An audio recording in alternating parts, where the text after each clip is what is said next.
¿Qué tal? Seguimos con estas pláticas que tenemos en torno al juicio de amparo, aunque realmente en los bloques anteriores hemos hecho comentarios en torno a cuestiones introductorias al juicio de amparo que tienen que ver mucho con los derechos humanos. En el bloque anterior estábamos comentando acerca del control de constitucionalidad. Hicimos alusión a esta sentencia famosa, conocida en el ámbito del constitucionalismo moderno como la sentencia Marshall, o también conocida como Marbury contra Madison, y advertimos cómo esta sentencia nos llevó a comprender el control de constitucionalidad de manera concentrada que tiene nuestro país. Aunque realmente en razón de esta sentencia o derivado de esta sentencia, y además de la copia que hizo México del artículo 6º traspasado al artículo 133 de nuestra Constitución, nosotros deberíamos de tener un control difuso de constitucionalidad, pero lo tenemos concentrado. Sin embargo, hoy día criterios de derechos humanos y sobre todo sentencias de derechos humanos que han influido para el Estado mexicano han provocado un cambio en el contenido interpretativo del artículo 133 de la Constitución, porque ya decíamos que este artículo 133 se ha mantenido firme. Curiosamente, el legislador no ha pensado en modificarlo, y lo que realmente se ha dado es que en torno a él han girado una serie de interpretaciones que han cambiado la dinámica y comprensión de este control de constitucionalidad, y ahora también tendríamos que adicionarle un control de convencionalidad.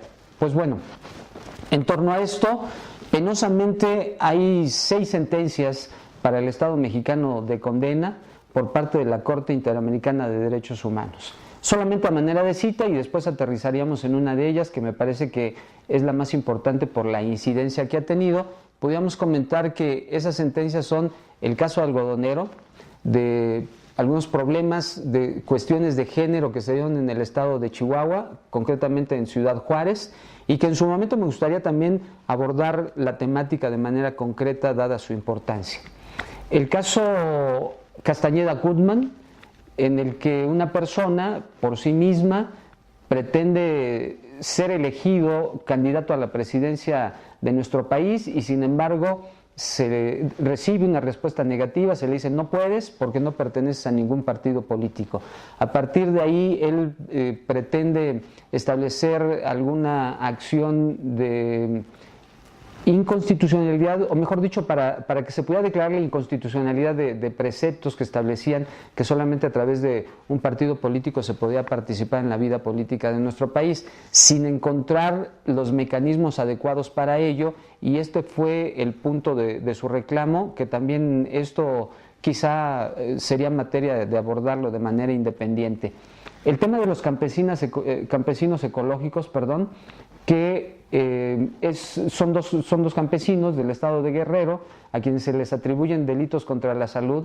Prácticamente se les finca un escenario para poderlos acusar de estos delitos sin que tuvieran responsabilidad en ellos, simple y sencillamente por protestar contra una empresa norteamericana que pretendía talar árboles en el estado de Guerrero. Tenemos después el famoso asunto, caso Radilla, que después volveríamos a abordar, y tenemos los asuntos de Inés Pacheco y de Valentina Rosendo Cantú, que son 2 indígenas también del estado de Guerrero que son violadas por militares mexicanos. Estas 6 sentencias en contra del Estado mexicano implican cómo dentro de nuestro país se han violado derechos humanos de las personas. Hoy ya tenemos un reto fundamental a cargo de todas las autoridades, el proteger debidamente los derechos humanos de todos los que vivimos en este país. Y a mí me parece que el reto más importante corre a cargo de los tribunales federales, de los juzgados de distrito, tribunales unitarios de circuito que conocen el juicio de amparo, de los tribunales colegiados de circuito, de la Suprema Corte de Justicia de la Nación, porque desde mi punto de vista no están actuando acorde a las necesidades actuales, ni están actuando acorde a las reformas a la Constitución, ni acorde a estas resoluciones, ni a la jurisprudencia proveniente la Corte Interamericana de Derechos Humanos. Retomando el tema de las sentencias, esta sentencia de Rosendo Radilla me parece que es la más importante y dio cabida a una serie de criterios que inciden en el contenido del artículo 133 de la Constitución. Por principio tendríamos que, ahora hablamos de un tema que es novedoso, que es precisamente el bloque de constitucionalidad. En el bloque de constitucionalidad ya no solamente encontramos a la Constitución, sino que vamos a encontrar a la Constitución junto con los tratados internacionales como dos parámetros de reclamo por vía del juicio de amparo. Estos tratados internacionales, sin embargo, deben ser contenedores de derechos humanos, desde luego. De aquí que derive el criterio de algunos doctrinarios o de algunos académicos de decir que los tratados internacionales están ubicados ya a la par de la Constitución mexicana. Yo no sería partidario de ello, no ubicaría a los tratados internacionales a la par de la Constitución de nuestro país, porque deberíamos de atender a la amplia clasificación que hay de tratados internacionales. No tenemos solamente tratados internacionales que sean una especie de norma jurídica, tenemos tratados internacionales que incluso tienen toda la connotación o tienen toda la figura de contratos. Entonces es muy riesgoso colocar tratados internacionales contrato a la par de la Constitución. Pero sí los que podemos colocar a la par de la Constitución y en este bloque de constitucionalidad que comentábamos son a los tratados internacionales que contienen derechos humanos y sobre todo es importante aquí mencionar que México tendría que ser suscriptor y tendría que haber ratificado estos tratados internacionales porque si no tampoco se podrían colocar en el bloque de constitucionalidad. He aquí por consiguiente un tema fundamental que incluso igual surge del caso Rosendo Radilla, pero que también surge de la reforma constitucional, de la reforma del artículo 1 de la Constitución de nuestro país que se dio en junio del 2011. Otra cuestión fundamental que tenemos y que esta deriva un tanto de pensamiento de un mexicano, de don Sergio García Ramírez, que en su momento fue presidente de la Corte Interamericana de Derechos Humanos, es el control de convencionalidad.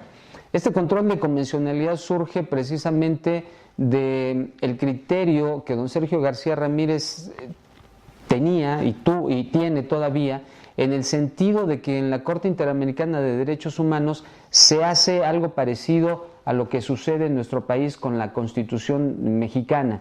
Es decir, que hay protección de la constitucionalidad. Así como hay protección de la constitucionalidad, pues también decía don Sergio García Ramírez, también hay protección de la Convención Interamericana de Derechos Humanos. De ahí que surja este otro tema novedoso que es el control de convencionalidad. Y a partir de esto es que en la jurisprudencia mexicana, en la jurisprudencia de nuestro país, ya se ve plasmado este punto de vista al considerar en los rubros de alguna jurisprudencia que tenemos control de convencionalidad difuso dentro de un sistema de control de constitucionalidad también difuso. Y paso a explicar esto. A raíz del artículo 1 de la Constitución, tenemos nosotros algunos parámetros de control de constitucionalidad y control de convencionalidad. ¿Qué es lo que pasa? Ya veíamos hace rato que nosotros realmente tenemos materialmente un control de constitucionalidad por vía directa a través del juicio de amparo, de las controversias constitucionales y de las acciones de inconstitucionalidad, que es de corte europeo o de corte kelseniano austriaco. Es decir, que solo los miembros del Poder Judicial de la Federación son quienes pueden llevar a cabo este control.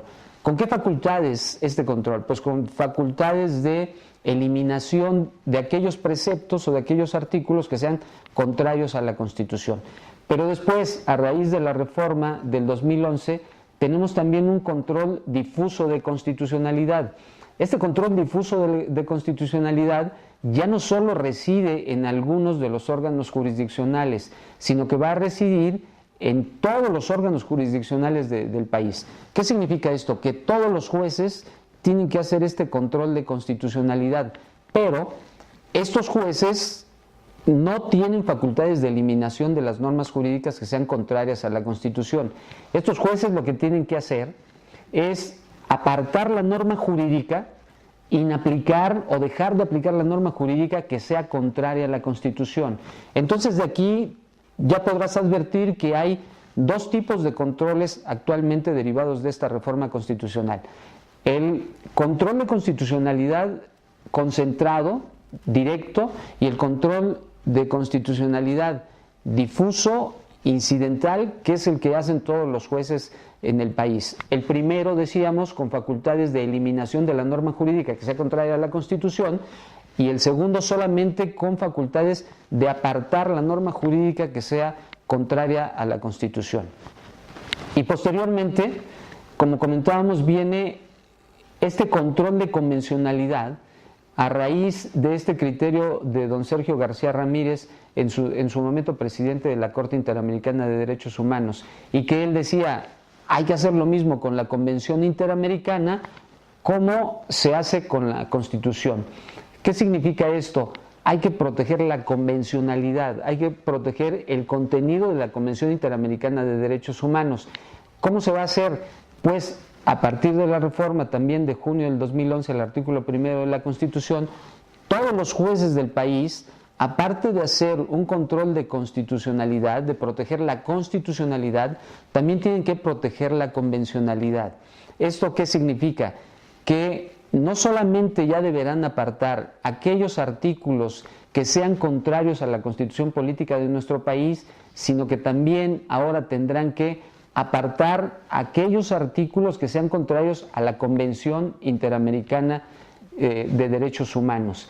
Y a esto le tenemos que adicionar que no solamente se tendrán que apartar aquellos artículos que sean contrarios a la Convención Interamericana de Derechos Humanos, sino también los artículos que sean contrarios a todas aquellas convenciones, a todos aquellos tratados que tengan como contenido derechos humanos y que México haya firmado y que México haya ratificado. Esto es a lo que se le denomina el control de convencionalidad difuso dentro de un sistema de control de constitucionalidad también difuso. En este bloque hasta aquí dejamos estos puntos de vista o estos comentarios para en el siguiente culminar el contenido del artículo 1 de la Constitución con dos temas fundamentales: la interpretación pro persona y la interpretación conforme, que son temas también demasiado interesantes y que tienen que ver como puntos de partida para abordar temas del juicio de amparo. Muchas gracias.